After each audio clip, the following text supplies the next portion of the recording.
Hello! So, I know I haven't been making a lot of book videos this year, but that honestly doesn't mean that I haven't been reading. I've actually been reading more this year than I did last year. Looking at my stack now, I feel like I had a pretty good reading year. Alright, let's get started. So coming in at number 10, I have Rules for Vanishing by Kate Alice Marshall.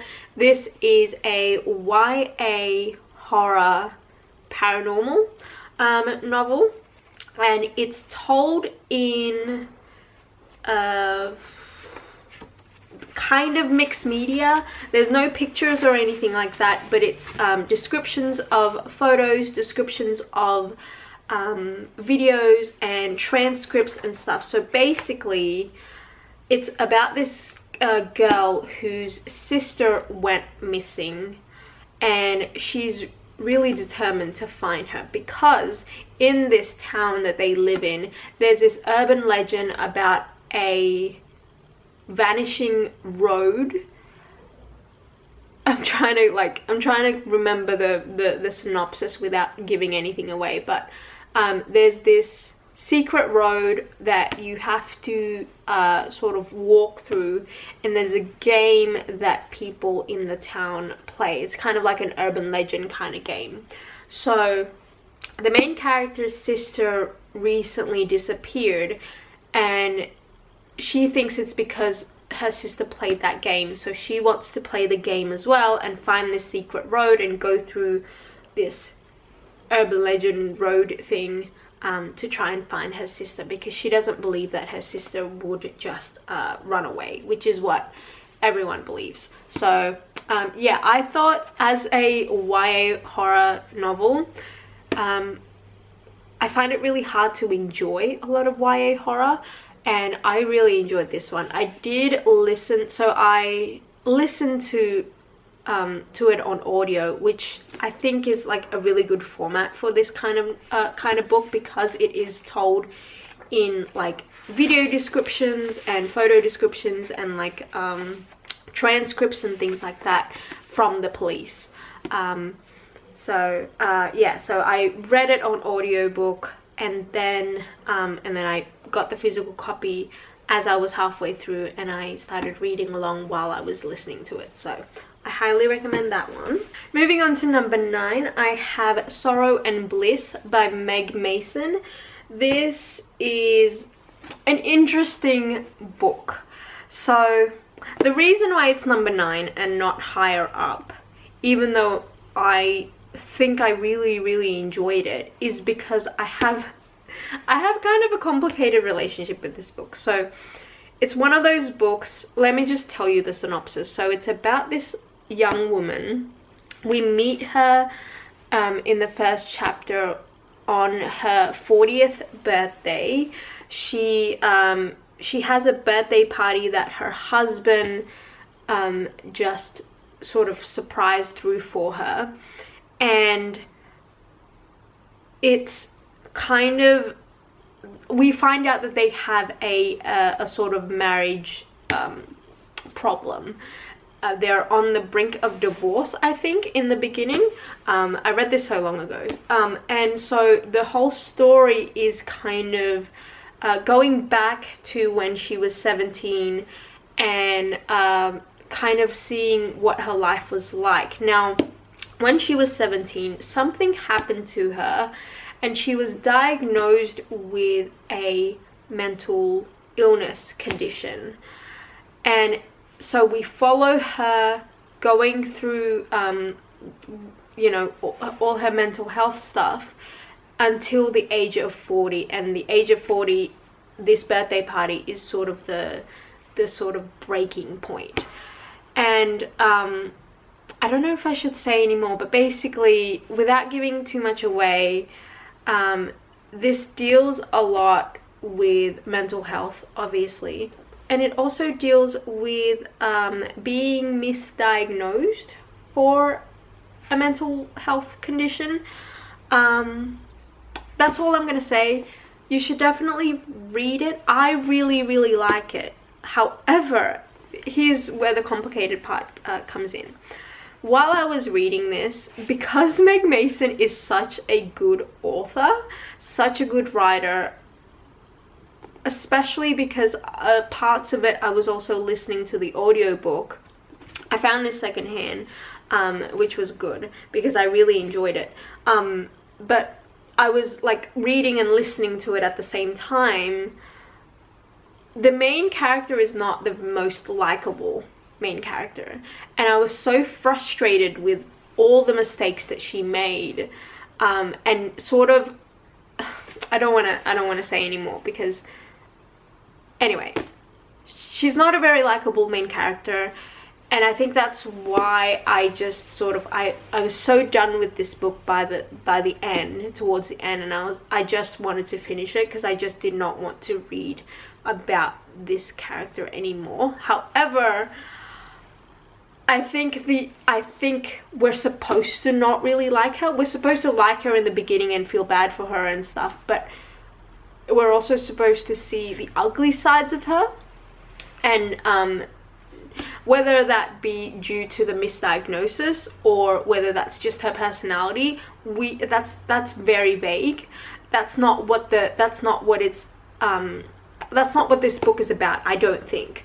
Oh, the other thing that Meg Mason did in this book is she never actually told us or have it written down anywhere what the condition is that the main character has. It's always just called X, and so I think the point is to look at it from the symptoms and what the main character goes through, and I think I read it online that the reason why she didn't want to say what it was is because this particular mental illness is one that is very stigmatized, and it has a lot of stereotypes, like really bad stereotypes around it. I have an inkling of what it is. I tried to look up on like Reddit and stuff if people knew what it was, but everyone has differing opinions. So yeah, it's really interesting, but you're not gonna like fall in love with the main character or anything. It's a very hard book to read. It made me tired reading it, basically. In my number 8 spot, I'm gonna go with The Little Prince by Antoine de Saint-Exupéry. Don't know how to pronounce it. I think, I can't remember if this is a reread or not, but I basically already know the story, but I just wanted to like read it, and I just really like this book. It's such a cute but powerful book, and it has so many great little lessons in there, like just life lessons that is just spelled out very beautifully and very concise in this book. So yeah, I mean, everyone knows what this book is, so I'm not gonna go harp on about it too much, but yeah, I really enjoyed that one. The next book on my list, are we on number 7? I think we're on number 7, is Verity by Colleen Hoover. This is Colleen Hoover's only thriller, which is why I wanted to pick it up, because I'm not interested in any of her dark romance type books. But I really enjoyed this. I did a reading vlog of this if you want to check that out. I'll leave the link to it down below if I can remember to link it down below. It's about this woman who is asked to ghostwrite for a famous author because this famous author has injured herself and she can't get out of bed, she can't move, basically. She's had an accident and she can't finish her last book, but she's already sort of like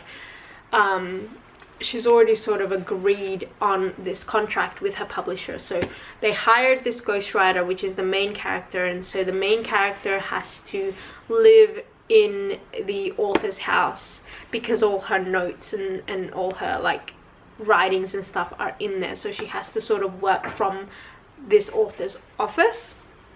And that's all I'm gonna say. It's a thriller, it's very fast-paced, and I really enjoyed it. I thought the ending was really cool because I don't know what to believe. So yeah, highly recommend. Moving on to another thriller that I don't have a physical copy of because I listened to it on audio, but that is The Guest List by Lucy Fowley. I think that's the author's name. Yeah. This is another thriller. I really like it. It's about this wedding that's about to happen on this very secluded island in Ireland, I think. Yeah. And the whole story is sort of told during this one weekend. Now, at the beginning, we find out that there is a dead body that was found. And throughout the book, we go from, I think, 5 or 6 people's perspectives and try and kind of piece together what actually happened during that weekend. It's so intense, it's so fast-paced. I really like the audiobook, especially because there's like multiple different voice actors. So yeah, really enjoyed that one. The next book is another book that I don't have a physical copy of to hold up right now. I do have a physical copy of it, but it's on one of Andrew's many shelves. So I can't be bothered trying to find it. But that book is We Have Always Lived in the Castle by Shirley Jackson. I've been wanting to read this book for years now, but I think I needed to work my way up to reading classics, because every time, even though this is like more of a modern classic, I was so intimidated by it, by the language and stuff, that I just kept putting off reading it. I finally read it. Absolutely love it. So this book is basically about a family who lives on the edge of town. They don't live in town, they kind of live in a big house on the edge of town where they have their own property, and they're a little bit more wealthier than the rest of the town. Now, what happened to this family is, I don't know, I can't remember, it's like 6 years ago, I think. Something happened to this family where most of the family members were poisoned. They found poison in the sugar, and a lot of them took the sugar with their tea the night of that dinner, and a lot of them died. The only surviving family members are Uncle Julian, who only had a little bit of sugar, so he's still alive, but he's basically, he can't really do much. Like, he can't really leave the house or the property. He's in a wheelchair and he forgets things sometimes, which is why he writes things down, because he wants to remember. He keeps wanting to remember what happened that night, just so he can figure out like who killed his family, basically. The other family member that survived is Constance. The reason why Constance didn't get poisoned is because she doesn't take sugar with her tea. And the last person that survived is the youngest family member, and her name is Mary Cat. The reason why she didn't have the sugar with the poison is because she was sent up to her room because she was bad that day or something, so she didn't have dinner with the rest of the family. Now, 6 years later, they've been sort of cooped up in their little house because the rest of the town sort of don't like them. They think that they think that Constance killed everyone because she is the one that cooks the dinners and stuff. So the police and stuff, like, and the townsfolk all think that she did it. So there's all this like conspiracy and these rumors from the townfolk.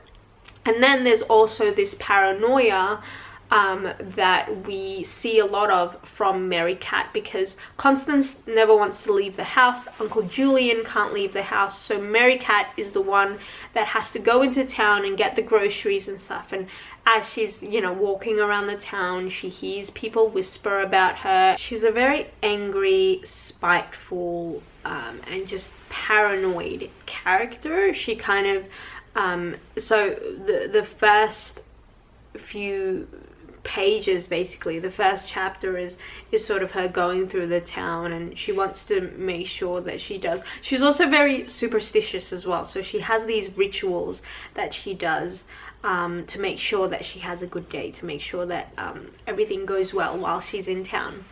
I really enjoyed this book. I love the suspense of it. I love how slow everything is, and I just liked how Shirley Jackson was able to sort of create this atmosphere, like this sort of like vibe throughout the whole story. I am looking forward to reading The Haunting of Hill House, although I've heard that a lot of people say that like if you like Castle, you won't like Hill House. If you like Hill House, you won't like Castle. So I don't know what that's about. Anyway, let's move on. The next book that I want to talk about, let's go with the poetry. Yeah, let's go with the poetry collection. I have one poetry collection on this list because I did read quite a few poetry collections this year. I didn't love a lot of them, but I love this one, and that is Graffiti by Savannah Brown. I love Savannah Brown's poetry. I follow her on YouTube. I watch her, you know, perform her poetry on YouTube, and I read Sweet Dark and I didn't quite like that one as much, but I absolutely love this one. I found it secondhand online, which is very lucky because I can't find this book anywhere. I'm not sure if it's still in print or what, because I know that she self-published this one like a long time ago. I absolutely love this one. I think I did a vlog about it, and I said in that vlog that if I was a teenager when I read this, I would have absolutely ate it up. And yeah, I think that's true. I think I would have enjoyed it a lot more when I was a teenager, but I you know, I can see the mechanics of this a little bit more now. Now that I'm older, I guess, and I write more poems and stuff, but I still really love it. There's a lot of poems that I've highlighted. I think one thing that I noticed about this poetry collection is that Savannah Brown does this thing where she writes poems and her imagery is very, I want to say raw, but not gory or gross. Moving on, I have, moving on to the top 3. I don't know how to order these because I absolutely loved all of these, but I'm just gonna go with it. I have a memoir, and it's called The Happiest Man on Earth by Eddie Jaku. This is a memoir about a man and his experiences during the Holocaust. He went through a lot. And the reason why I really like this one is because although he's very truthful and very real about how he describes his time at the during the Holocaust, he also just has this air of I don't know how to explain it. Like you can tell that he's not, you know, he's not saying this stuff in a way of like, oh, woe is me, or holding grudges or something like that. Like he's very, he looks at everything in a way of like, this led me to this and this led me to this, and I like he's very good at like seeing the positive side in a lot of the dark stuff that he went through. And I really love it. I cried towards the end, and yeah, it's a really good memoir. I highly recommend listening to it as well, because I didn't have a physical copy, and I listened to it on audio, and then I was at Salvation Army or something, like an op shop or something, and I found it there. So yeah, highly recommend this one. Moving on to my number 2 spot. Now, it's a fiction, and I can't believe that it took me so long to read this book, because it's a pretty old book. That book is Speak by Laurie Halse Anderson. I did a full review, spoiler-free, on this book, so if you want to check that out, I will leave the link to it down below. But I didn't know this was a book until I watched the movie with Kristen Stewart. And I love that movie. That's such a good movie. I really want to find a DVD of it because I want to own it. But it's about this girl who's going into her first year of high school. So she's 14, I think. She's in year 9. I don't know. Yeah, freshman? I don't know. I'm not American. I don't know. She's in year 9 here in Australia. And something happened to her where she lost all her friends, and you could tell that she's going through a lot. She's a very sad, down, quiet character who doesn't speak to anyone, which is why it's called Speak, because she doesn't actually like speak out loud to anyone, but she has a lot of internal monologue, and that's what this book is.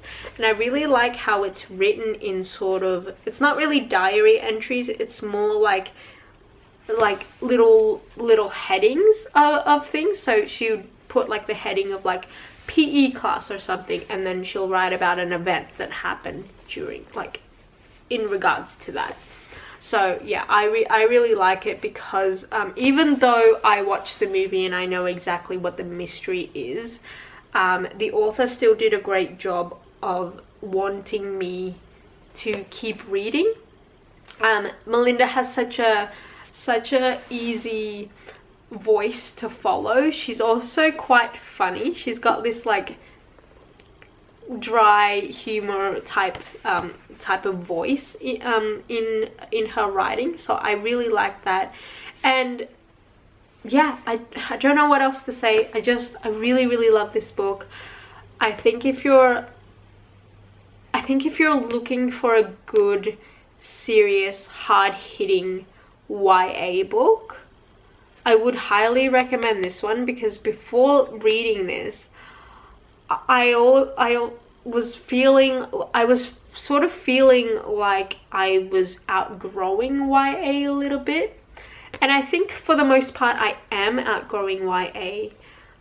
For a couple of years now I've been outgrowing YA, but there's still those special YAs that I think still packs a really good punch. So highly recommend. Moving on to my number 1 spot. I've talked a lot about this book with everyone in my real life. Well, like my friends, my family, my partner. He knows how much I love this book, but I don't think I've actually mentioned it in any video or anything like that.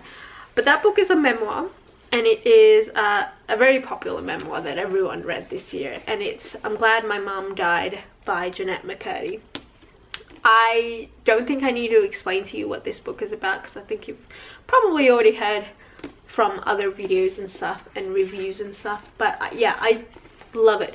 I read it, I think I was watching Uncarly, and she was reading it, and as she was reading it I was like, oh, that sounds interesting, I'm gonna pick it up. So I listened to it on audio, and then my partner found the book at Big W and he got it for me. So then I reread it. So I finished the audio, loved it, and then he found, because I really like owning physical copies of the books that I like, so he found it for me and I reread it because I wanted to annotate. And yeah, just it's a really good memoir. I think, like, even though it is a memoir, I just feel like it's really well written as well. Like the way the prose works and the way the sentences are formed. I just think I want to see her write more. So yeah, that was everything I read. Actually, that wasn't everything I read. That was all the top books of my year. Let me know if some of these books are on your top books of the year list, or let me know what are some good books that you've read this year that you would like to recommend based on my favorite books of the year. And yeah, I hope you enjoyed this video, and I will see you in another video soon.